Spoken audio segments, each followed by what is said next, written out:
Hello, this is Uncle Garrett again. Hope you're doing great today.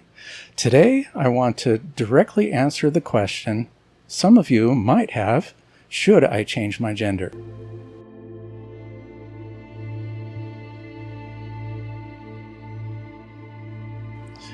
If you are considering changing your gender, maybe this also describes you. I hate my body. I don't feel right in my own skin. Nothing is working for me. No one likes me the way I am. Everyone is telling me I'm much more like a girl for those of you who are born male, or much more like a boy for those who are born female. I don't get love from anyone except my LGBT friends. I don't fit in, and I hate the way I look.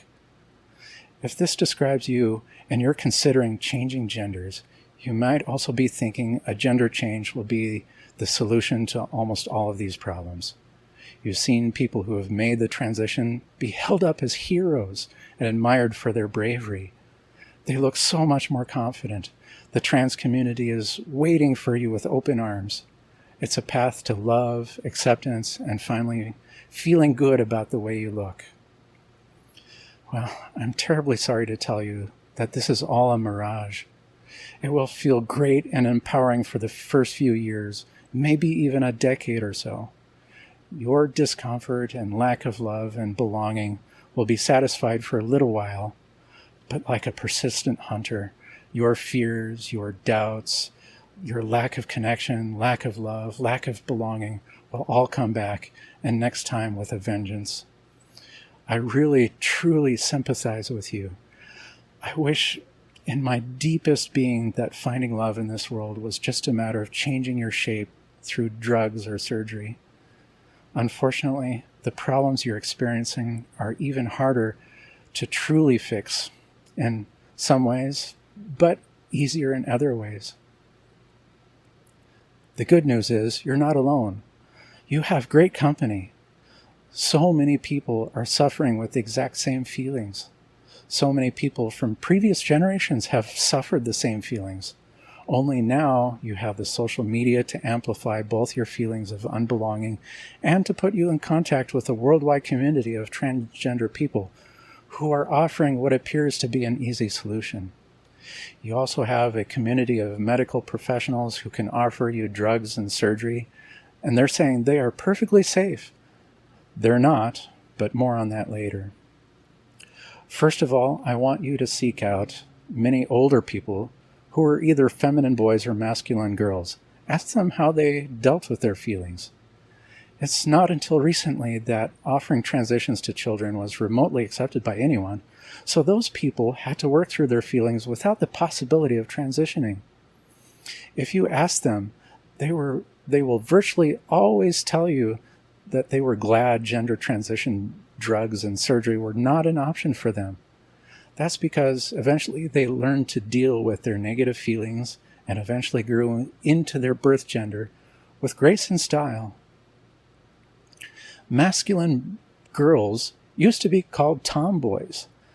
They were always found playing sports with the boys and were uninterested in playing dolls, makeup, or dressing feminine with the girls.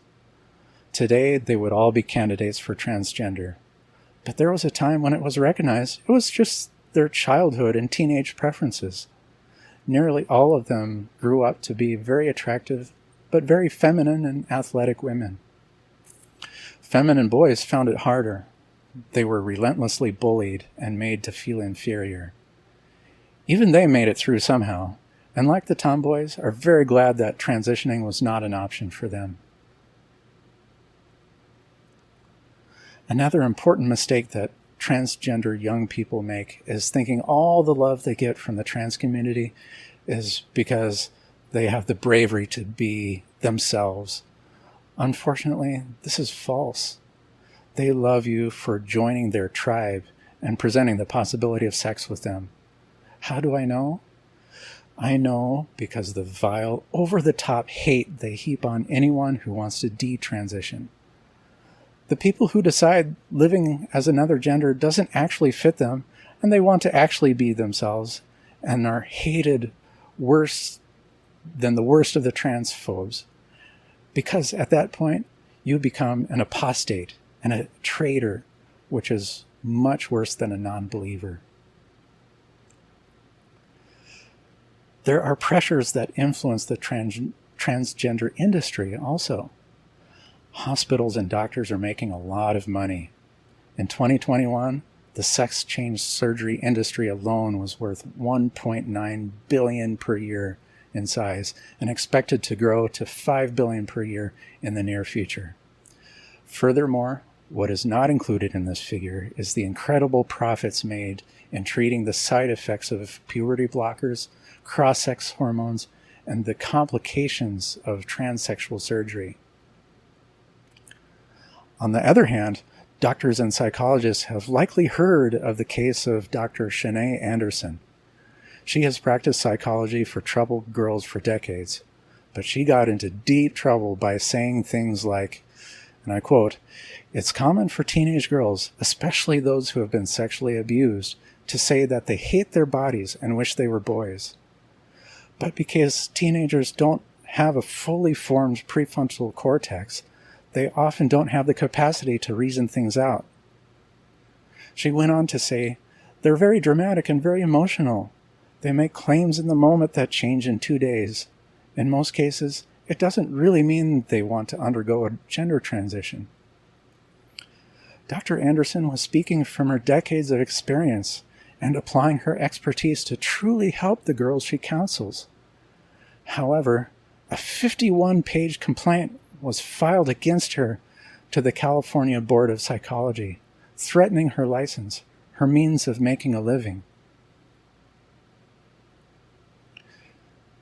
Fortunately, there have been some other doctors besides Dr. Anderson who care to make a complete scientific assessment of the recent changes in gender care.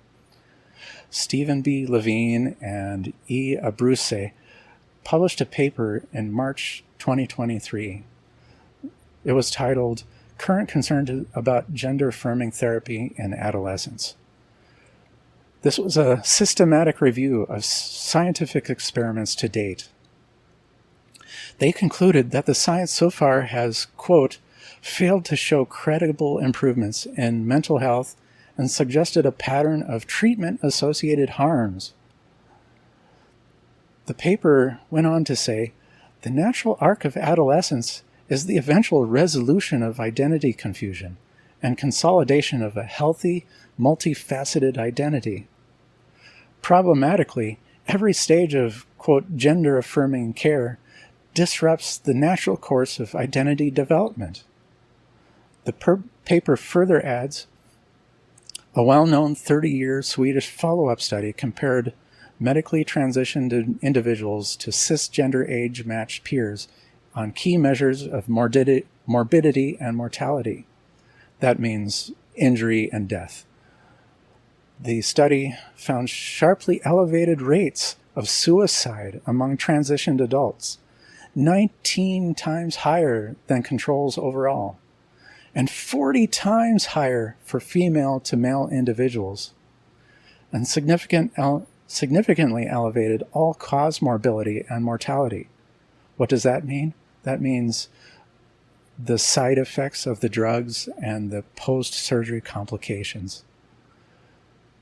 And it went on, the paper goes on to say, with survival curves between transition adults and their cisgendered matched controls markedly diverging at the 10-year mark and beyond.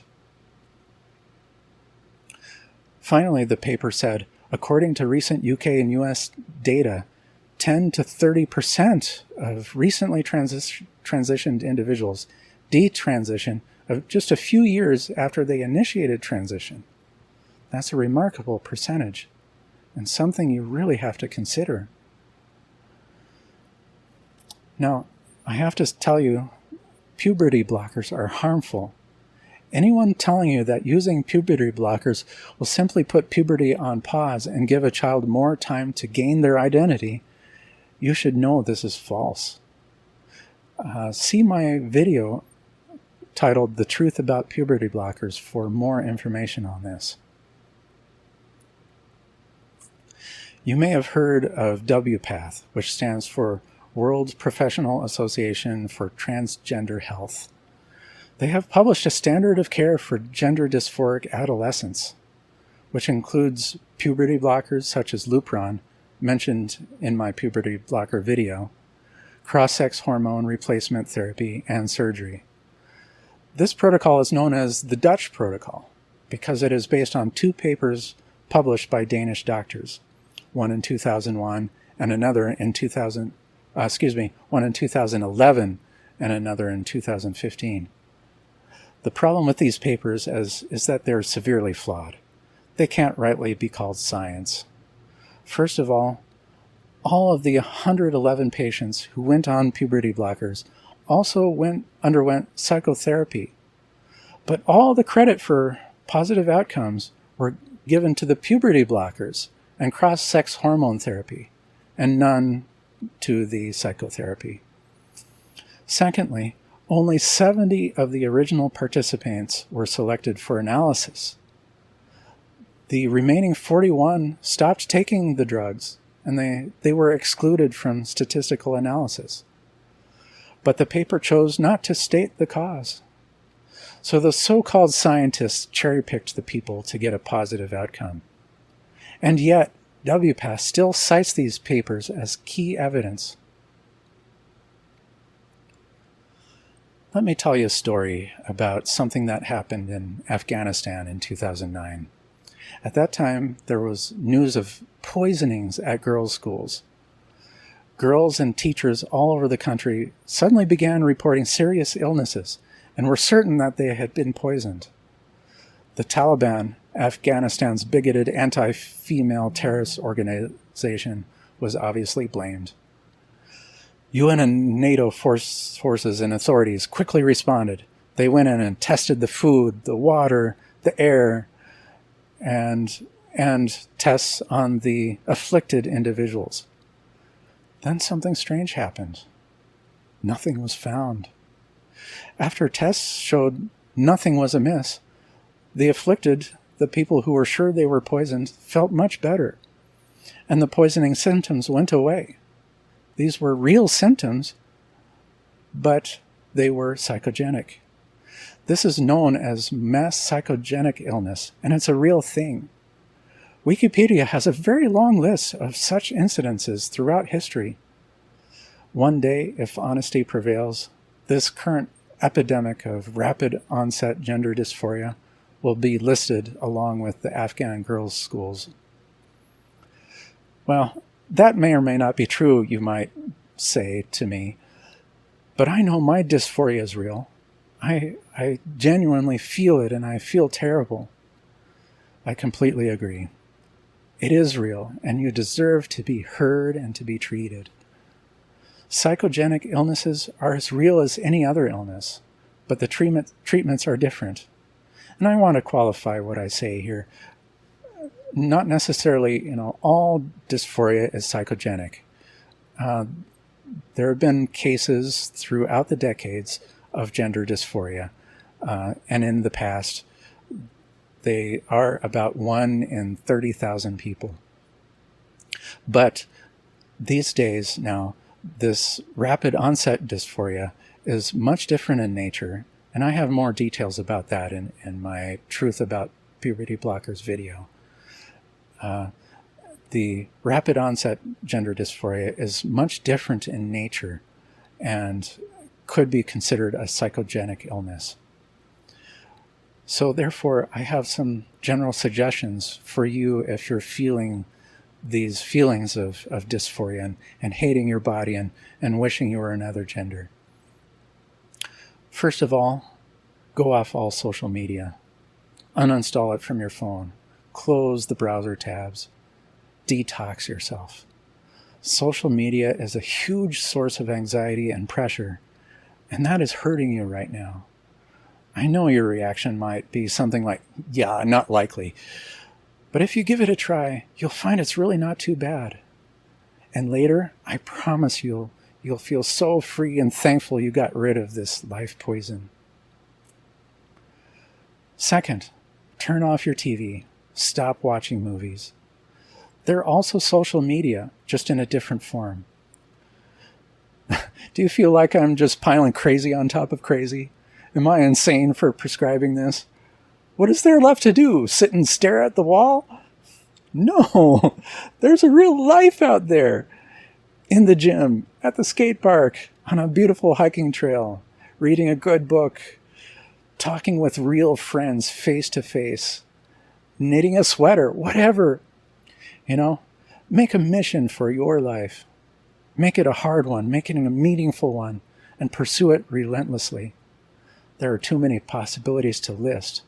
I know you can think of many things.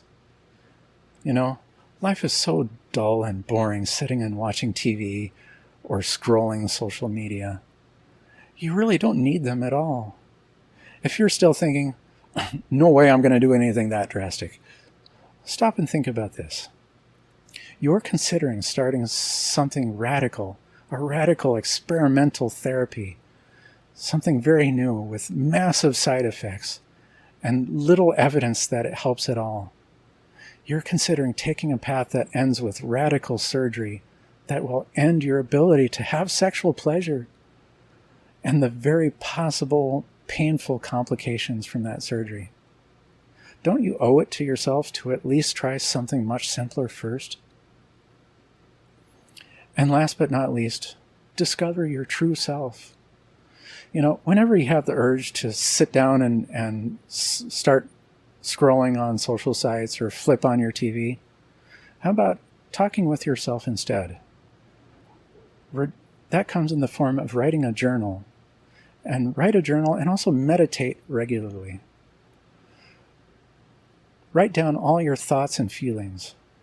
Write where you think those thoughts and feelings are coming from. Write about your past traumas. Paste them into your journal like bugs in a collection, and don't hold back. If you want, get professional help, but be careful.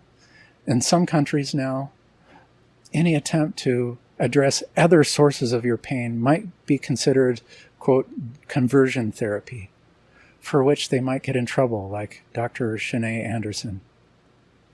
Even in freer countries, therapists are just going with the flows and the pressures of the industry. And when they do that, they're not going to genuinely help you and your underlying traumas. Journaling is not just something I'm making up. This is something many psychologists prescribe for their patients, and so many people swear by it. And here's why. There's an article from Psychology Today. The title is How Healing Works. Journaling is your safe place for your trauma. That article states, it is a way to access and acknowledge past experiences that may be causing pain and reintegrating them into your life so they become part of you. It helps to bring order to your deepest thoughts and fears and enables you to learn from the person who knows yourself best, you. Plus, you can go back and see and read what you've written and see how much progress you've made. The bottom line is that journaling provides a safe environment that enables you to face your traumas. When that happens, remarkable healing follows. Indeed, studies find that journaling can reduce pain, improve depression, and even lower markers of inflammation. Yes, doing something in your mental space helps you physically because of the mind-body link.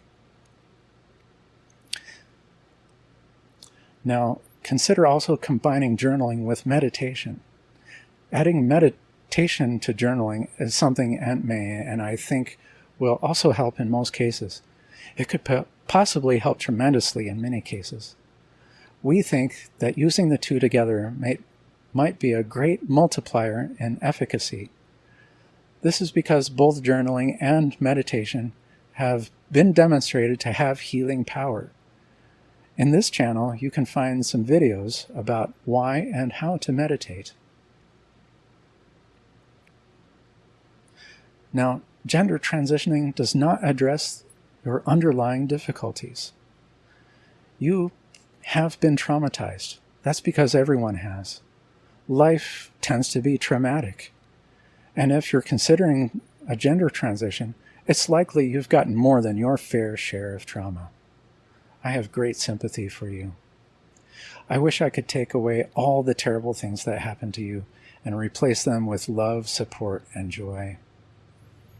The good news is that you can eventually get away from the toxic people in your life.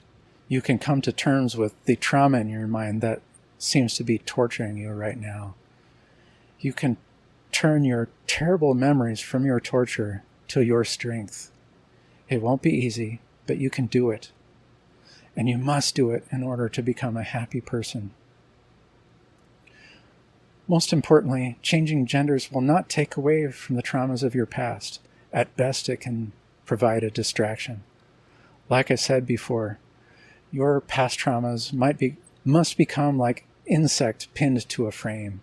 One day you could say, yes, this happened to me. I didn't deserve it. I deserve so much better. And I'm going to free myself from slavishly responding to triggers and react with love, curiosity, and empathy for the ones I love, rather than hate, running away, or reprisal. Here's a secret I'll let you in on. Your body is just a tool for your mind. Your body is just a machine that gives your mind, which is the real you, the ability to do things, speak things, and experience things. Hardly anybody is completely happy with the body they've been dealt. I know I'm not, with the crippling disease I have to work through. So join the giant club. That includes almost every human alive, of people who don't like their bodies. Embrace the fact that it doesn't really matter. Why doesn't your body matter? If you can see, hear, walk, and talk, you have the ability to do amazing things in this life. And even if you're missing one of those abilities, you can still do so much. And you have the ability to love who you want. And you can be loved, regardless of the state of your body.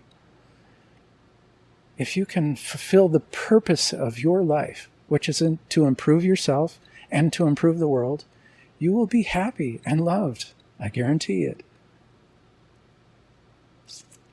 In summary, the pain of your life has likely had a large influence in bringing you to the question of a change in gender. Combined with social media, there is an illusion that changing genders will solve all of your disappointment with your body. This is merely an illusion, and changing genders will be very soon damaging to your body even more and increase your disappointment. Changing genders is a path that often leads to regret, often debilitating side effects and infections, and sometimes regret so deep it leads to suicide. Instead, love yourself the way you are. Your body is just a tool for your mind. The real you. The real you is your mind. You will be happy and loved if you pursue life's purpose, which is to improve yourself and improve the world. So, thanks for listening, and I hope this helps.